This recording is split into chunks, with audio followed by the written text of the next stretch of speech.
If you have a teenager or young adult kid who is constantly going back to the same old bad habits, spending way too much time on their phone, playing video games, being on social media, going to sleep way too late, not being able to get up early enough in the morning to start their day, not doing the internship application or the job application that they are supposed to, giving up way too easily when things get a little bit harder, and not going all in when they are trying out a new challenge.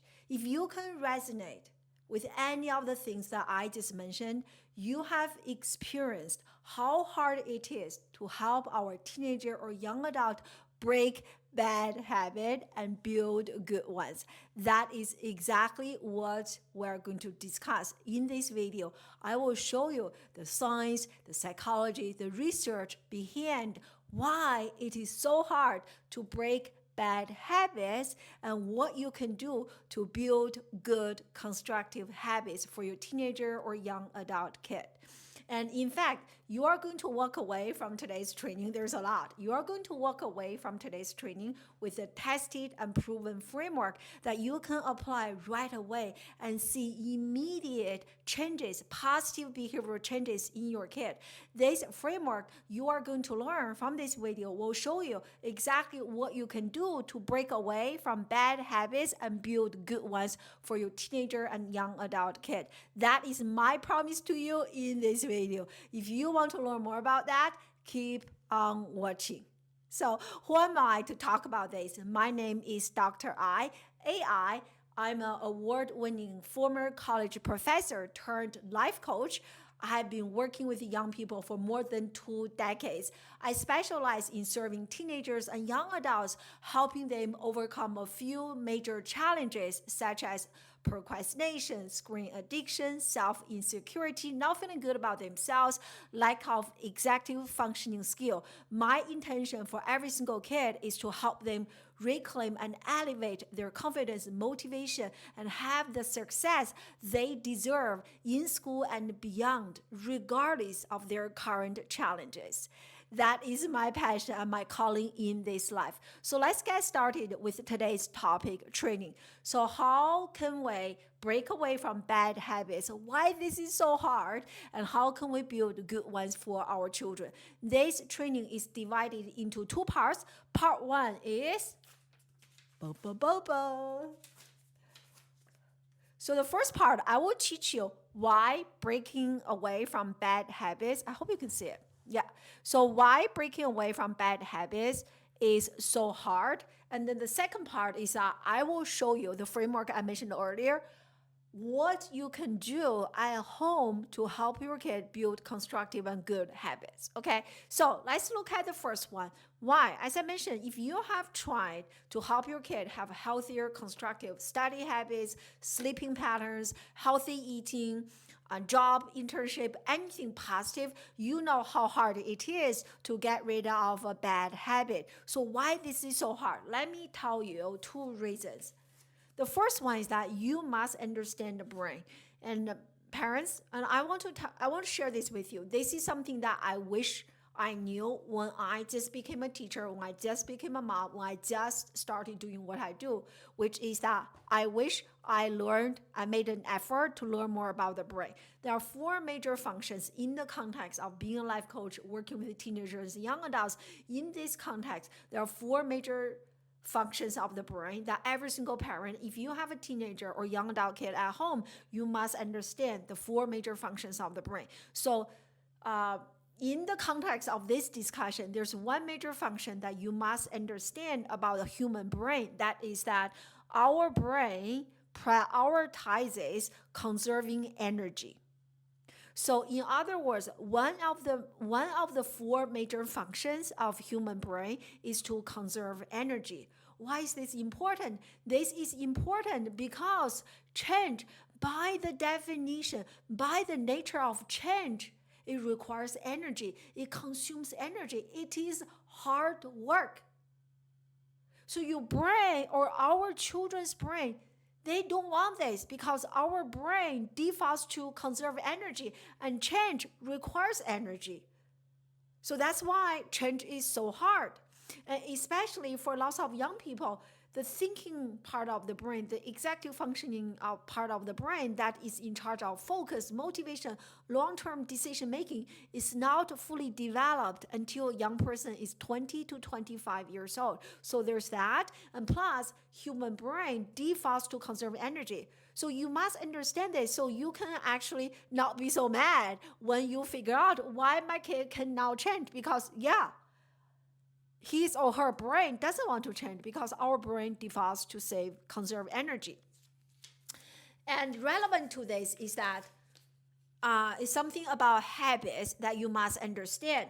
So humans, in order for us to function properly, we will need to rely on habits. And do you know, research has shown that for human being, we make about 35,000 decisions on a daily basis. So every single day. So depending on what time you are watching my video right now, you can, if it is at noon, so that means your brain have already made half of the decision. So the crazy part about this is that almost 50% of the decisions that you have already made so far, you are not even aware of. What? Yes. So 50% of the decisions were not actually consciously making the decision. The decisions came to us as a result of the habits that we have established over the last several years or decades. Okay, so why is this so important? Because imagine if every time when you drive a car, you have to relearn, you have to remember how to drive a car. Every time when I record a video, I have to re-educate myself regarding everything. Every time when we send an email, we have to relearn how to open the computer, how to use our computer, how to type on the computer. That would be too much. And if we have to relearn and repeat everything, every time when we make a decision, when we brush our teeth, I'm like, how do I brush my teeth? So if we have to do that, our brain will enter a state called cognitive overload. And your brain doesn't want that because why? Your brain wants to conserve energy. Therefore, it is very important for a healthy human being to have a number of habits so that our brain doesn't have to waste so much brain power, brain capacity to make every single decision, all of the 35,000 decisions on a daily basis. Our brain doesn't want that. So when a habit is established, we do not have to think about it. We don't have to question it. We don't have to, okay, how do I drive a car? Let me think. We don't have to go through that. So the energy saved as a result of knowing how to drive a car can be reallocated to job application, internship application, watching my video, doing homework, can be relocated to so many other things that actually do require a high level of mental capacity. Okay, and so this is a good news for the good habits, right? So for me, I condition my body to do a daily walk. If I do not do a walk, take a walk in the day, and I feel like I don't feel good. And I do coaching calls with my students on a daily basis. In fact, from Monday to Saturday, every single day, I have a coaching call. And I will tell you, on Sunday, when I do not do coaching calls, I feel like today feels kind of strange. I feel like something is missing, right? Or maybe I'm a tea drinker. I used to be a coffee drinker. I worked really hard because I was drinking way too much. So I was drinking so much coffee. And on the days when I do not consume any coffee, I feel really, really weird. I feel like the day was not complete, right? So for the good habits, like the coaching call, like another good habit I have is I love reading books. In this training, I'm going to share with you 2 really powerful books related to habits. So I love reading books. And if I do not read, like I feel the day is not complete. I read on a daily basis. So every month I read about 2 books. So if I do not do that, I feel like my life is not complete. And I love learning, I love growing. In fact, because I love learning so much, if I'm not learning, if I'm not growing, I feel like I'm dying. And this is why this is how I support my students, because I always want to be ahead of the game so that I can constantly support and coach them. So those are the good habits that they become our second nature. If I'm not taking a walk, if I'm not reading a book, if I'm not growing, I feel like something is missing, and then I will do something about it.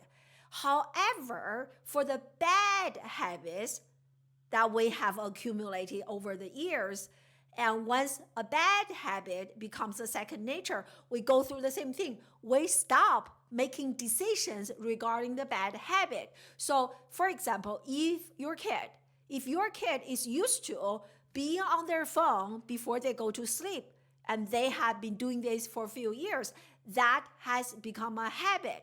So once a habit is established, because your brain wants to conserve energy, your brain doesn't want to question, why are you doing this habit? Do you know this habit is so bad for you? No, that's not how our brain thinks. Our brain is like, okay, good. There is a habit. I don't have to think about this habit. Let it be. So for bad habits, over time can be very destructive to ourselves, to a young person. So now, this naturally transitions to the second part of this training. So what do we do? For the good habits, we want them to become autopilot. We want them to become second nature. We don't want to question them. I don't want to question myself every day. Why are you reading a book? What's wrong with you? Why do you want to take a walk? What's wrong with you? No, we want them to be second nature. We want them to become autopilot. But for the bad habits, we want to break away from them, and we want to replace the bad ones with constructive, with good habits. So how do we do that? And that is the second part of the training. So this is actually how do we build good habits? So I will share two books with you. The first one is a concept called the habit loop. From this book, this is one of my favorite books regarding habits, and I will share the link to the book in the description box if you want to check it out. So the habit loop has three core elements. The first one is trigger. So here. So what is trigger? I have the definition here actually on my notebook. I came prepared. So what is a trigger? So the trigger is the environment or the situation or the condition or the circumstance that leads to the second part, which is the routine. What is the routine? The routine is the behavior itself, is the habit itself. So the trigger is something happens in the environment, in like a current circumstance, actually triggers a habit or routine, right? Routine and habit. So what is a habit? Something you do repetitively on a routine eventually becomes a habit, right? So then kicks off this. So then the third element for the habit loop is the reward. So what is reward? The reward is the response that our brain experiences as a result of the routine, right? I will give you a very simple example. And so when I was a graduate student, when I was doing my PhD, and it was very, very stressful. If you have ever tried graduate school, so I got my PhD after my master degree, but master degree was so much easier for my PhD.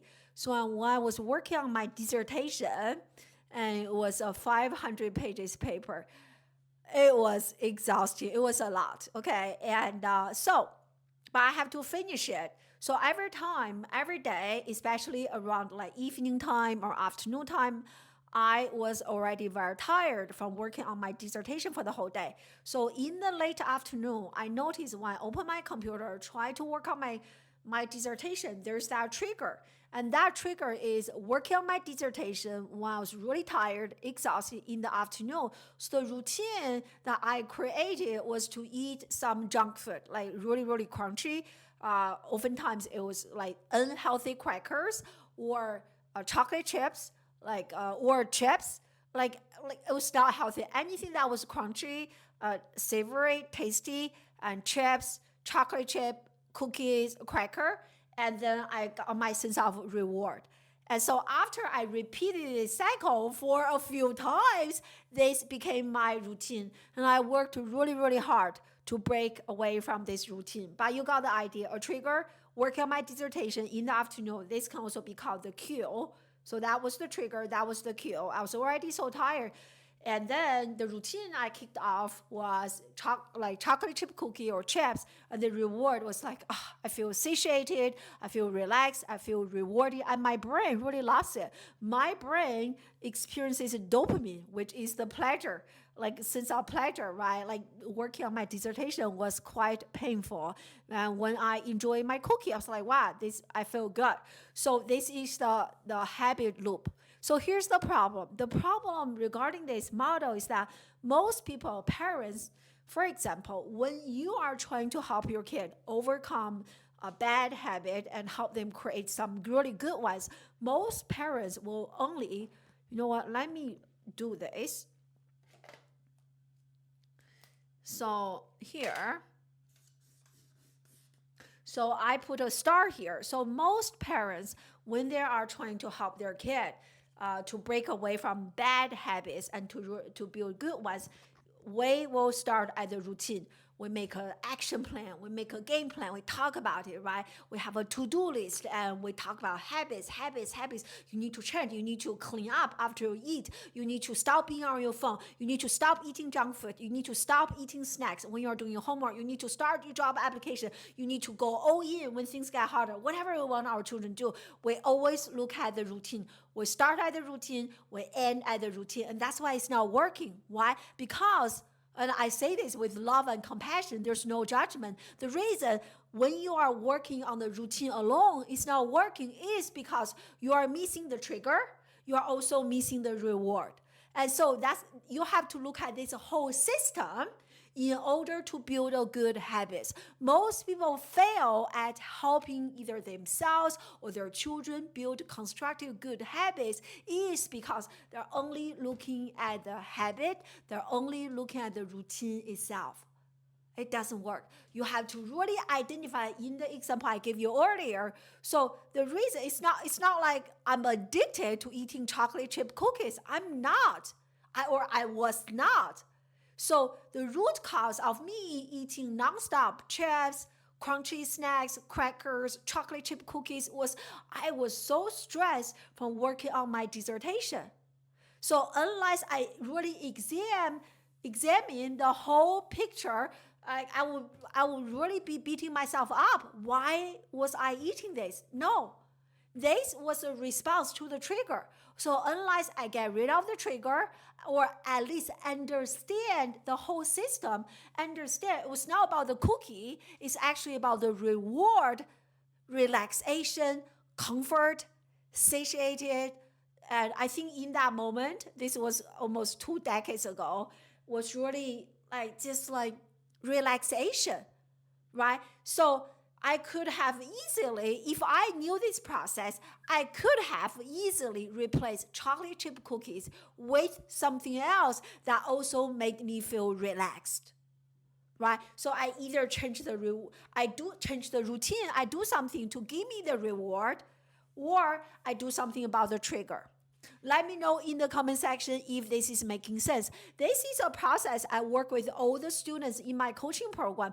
Every single one of them, they have different situations, they have different challenges. Let me tell you, parents, listen carefully. The challenges, procrastination, self-insecurity, no motivation, no confidence, no life direction, whatever you are observing in your children right now, almost all of them are behavioral manifestations of deeper issues. Unless you discover what the deeper issue is, just working, trying to correct the behavioral manifestation is not going to be effective. And I think you know this answer already, right? Like ask yourself, reflecting on all the things you have tried to help your kid, has it been working for you? If not, I'm so happy you are here. This is one of the models I use with my student to understand this whole process. I have like 10 additional ones, but this one is a good one, right? So this is something I work with every single student. We identify the routine, but we go so much deeper. What is the trigger? What exactly triggered you to procrastinate? What exactly triggered you to become a constant snacker? What is the reward that you are looking for? Can we identify different routine to give you the same reward? I think you got the idea. So just in case you didn't get the idea, you haven't gotten the idea yet, and I'm going to use a few examples to illustrate this process to you. Okay, so what I have here is nursing. I have 3 boys, and my youngest is a COVID baby, and he is almost 4 years old. And I will share a story with you. This was from a few years ago, and I was nursing my baby. So I developed a really bad habit loop. So I nurse each of my kids. I have 3 for 3 years. So with my youngest, and so in the evening, this was, yes, a few years ago. So in the evening, I typically had to do a nursing session around like 1 a.m. or 2 a.m. ish, around that time. And because I love my work so much, so in the evening when I was nursing, so that was the trigger. Crying baby, okay, time to nurse. So I got up, and so instead of just like nursing the baby, really enjoy my moment with my baby, like just like skin to skin. I really enjoy that. And I eventually developed this really bad habit routine, which was that when I nursed the baby at 2 a.m. or 1 a.m., I would be on my phone working, checking my email, checking social media, and working, like literally working. And so even though the nursing session was only like 30 minutes, because if you watch any of my videos, you know this thing is called drug of choice. It is so addictive, lots of dopamine release when you are on it. It's very hard to stop. So I never stopped my nursing session after 30 minutes. I continued. There were days I would be staying awake, working until 4 a.m., 5 a.m.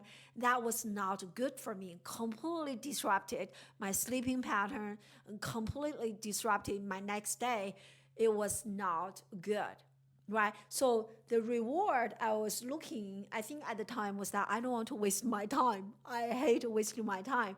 And I value being able to maximize the time that I have. So when I was nursing, instead of just enjoying, and I thought I should have done something on top of nursing the baby. So, it was really hard for me to stop the routine. But how I ended up stopping the routine was that I replaced the trigger.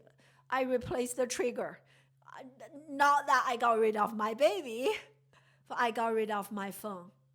So I put the phone away. I put the phone in a different room. So when I was nursing the baby, I with my eyes closed, or sometimes I had a conversation with my husband.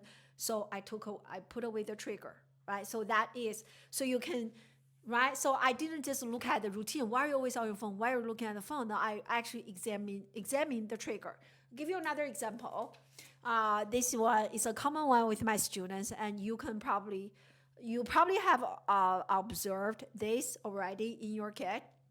If you have a teenager, young adult kid, and you know that they typically become very stressful right before an exam. And so what I notice is that for many young people, or maybe if you have a young adult, they have already graduated. So the job search itself, right now, I'm working with quite a few young adults in my coaching program. Let me tell you, job search is a very stressful trigger. So stress is a very common trigger, right? For lots of young people, when they feel triggered, oh my God, I have an exam coming up. Oh my God, I have a job interview. I have to do this job application, whatever the trigger is, stress. So stress is the trigger. And the routine they have is that instead of learning and building and developing skills to learn how to manage their stress level, they will actually be on their phone. They use their phone, they watch a few Snapchat, TikTok, YouTube videos to actually oppress the stressful feeling. So instead of learning how to cope with it, they oppress it. And this is a temporary release, right? So that is the routine. I'm so stressful. I don't know. I don't want to study for the exam. I'm so stressful. I don't want to do the job interview. So trigger, routine. Be on their phone for 20 minutes, 30 minutes, an hour, or maybe even longer. And then they feel that temporary, the key here is temporary reward or immediate and temporary reward. Like, I feel relaxed. I feel happy. I feel that sense of dopamine in my brain. I feel really good. And then the more that your kid repeats this pattern, the more this pattern becomes a habit and becomes that second nature that your brain, once something becomes a second nature, your brain will stop questioning this combination, even though the combination, the loop is really bad, because your brain always remembers this. Remember this, your brain wants to conserve energy. Your brain doesn't know this is really bad or this is really good. Your brain doesn't care. Your brain cares more about conserving energy because your brain or your children's brain wants to keep them safe. That is very important, right? So the last example is a popcorn study, which is really interesting. And the popcorn study is from this book, Good Habits, Bad Habits. Again, I'll link the book in the description box. So popcorn study. And what they did is that, and I'm not sure about you, okay, at least in the United States, when we go to a movie theater to watch a movie, we feel like we have to purchase some popcorn. I feel like that is 99% of the population. Myself, definitely. It almost feels awkward to enjoy a movie without eating something. It feels like not a complete package, okay?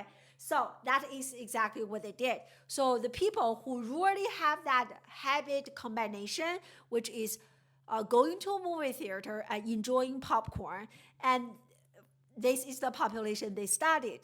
And they separated the group of people into two separate smaller groups. So one group of the participants of the study, they received fresh popcorn. The second group, they received very stale popcorn. In fact, the popcorn was at least a week or 7 days or 10 days old. So they didn't taste good. The popcorn did not taste good, okay? And they studied. So they gave one group of people fresh popcorn, another group stale popcorn. And guess what? Even though the popcorn is stale, the people actually consume the popcorn, even though they later, when the researchers asked the people, hey, did you enjoy, you actually ate the popcorn, the stale popcorn, did you actually enjoy the taste? They all hated the taste. But why they still eat the popcorn? Because this habit loop. There's the trigger. The habit memory is so strong. There's the trigger. I'm in a movie theater. The light is dim. I'm watching. I'm enjoying. I'm in the moment. I'm really enjoying the movie. And my body is craving for the popcorn. Hey, give me that, right? Autopilot. Where's my popcorn? It's like just like me. If I don't drink coffee for a day, I was like, where's my coffee? If I do not take a walk for a day, where's my walk? My body was like, something's missing. So for those people, even though the popcorn was stale, they ate the popcorn and they did not enjoy. That is how powerful this habit memory is. And later, the researchers brought those people to a research lab. So they left the movie theater, they went to a research lab and they did the same thing. One group of people, fresh popcorn, another group of people, stale popcorn. And guess what? The second group, even though in the first situation in the movie theater, they all consumed the stale popcorn, in the second situation, the research lab, they did not consume any stale popcorn. Why? We're talking about the same people, because the trigger is gone. This is such a fascinating study. I really enjoy this. So go back to you, right? So if you have a kid, for many of my students, I have some examples here. Phone. For many students, when they do homework, they literally have the phone on their table. This is my table. I'm doing homework, and my phone is literally right there. So when the homework gets boring and tedious, which is oftentimes the case, they will be looking at their phone. So, right? So the design of the environment is now good, meaning that the trigger is literally in front of their eyes. Yes, of course, you can easily get lost in the routine, which is when homework is boring, I want to be on my phone, right? Just like those people in the movie theater is the trigger. They will actually consume stale popcorn, even though they did not enjoy the taste at all. But later, when they went to the research lab, they did not consume any stale popcorn because the trigger is gone. So can you do something, talking about how to build good habits? So can you learn at home to discipline your children's environment, the physical environment, the working environment, in a way that you are making it harder for them to access the trigger, right? So some example here, phone is a common trigger. And another common trigger is snack. I have lots of young people, when they work, they eat snack, like nonstop snacker. That is not good, right? Are you actually doing work or actually snacking the food? So what can you do? Discipline the trigger, remove the trigger, add frictions to the trigger, making it harder to access the phone, making it harder to access the snack. So stop purchasing snacks. So, or wherever your children they are working at, in that room, there's no snack, there's zero distraction, right? And or example is that you can also change the routine when they are feeling really bored, feeling really tired. Like, if I knew this model when I was working on my dissertation, was feeling tired, was feeling exhausted, I should have just given myself a break, like a do nothing break, or reading a book, or go outside, or just like sit there, do nothing break. I was not hungry. I do not need the chips, the cookies. I don't need that. So the reward is feeling relaxed, and I should have just relaxed instead of this unhealthy routine that I created, unnecessary unhealthy routine that I created to make me feel the reward. Okay, so I hope you enjoy learning about this model. So think about it. So do not, when you go home, as you listen to me talking about this right now, and in fact, in my coaching program, with every single young person, we create a big tracking document. We track all the triggers, we track all the routine, we track all the rewards. It is a really powerful process, and I actually did this with a student 2 days ago. So the point is that you want to practice decision making by data, not decision making by drama, because our thoughts lie to us.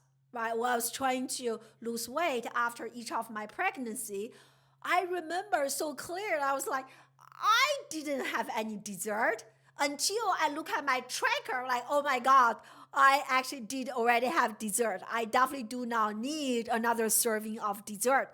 So our thoughts do lie to us. There's that confirmation bias, my selective attention. So you can track that so that you know exactly what is the trigger, what is the routine that your kid is constantly reinforcing as a result of the trigger, and what exactly is the reward that they are looking for. A really, really powerful process. And I hope you enjoy this entire video. Let me know in the comment section if you have any questions, if you are enjoying this, and if you are interested in having your teenager or young adult work with me one-on-one to really help them break away from bad habits and build some good constructive habits. So in the description box, there is a link that you can use to apply to book a complimentary consultation with me, that I will be the person reviewing your application. You and I will have a one-on-one Zoom conversation, and I will give you some customized feedback regarding your children's specific challenges, and I will tell you more about my one-on-one coaching program.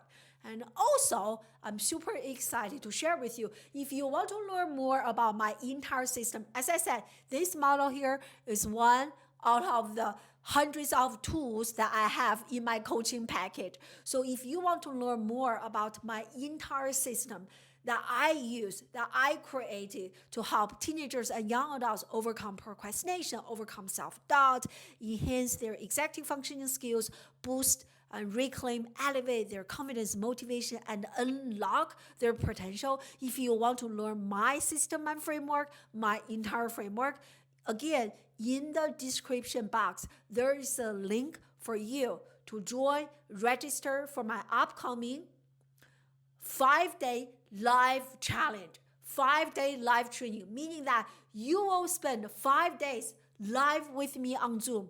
Listen to me go way deeper regarding some of the things I discuss on my YouTube channel and answer your personal questions. Okay, I have done this challenge quite a few times. Hundreds of parents have attended. The feedback has been amazing. So take advantage. And plus, this challenge will not be forever free. So it is free now, so take advantage of the challenge. Okay. And last but not least, definitely check out this video here. In this video, I discussed a little bit more about motivation and how to actually motivate your kid when your kid is so unmotivated. And in that video, I shared with you why willpower does not work. And I discussed a little bit. I used a different framework. Okay, as I told you, this is one out of the hundreds of frameworks I do have in my coaching program. So in the video here, I used another different framework that you can apply and to help your kid get rid of bad habits and build good ones. Okay, so let me say my final goodbye to you. I need to put this here. Thank you so much for watching, and I really appreciate you. If there are specific topics you want me to discuss, let me know in the chat box. Thank you so much. Bye.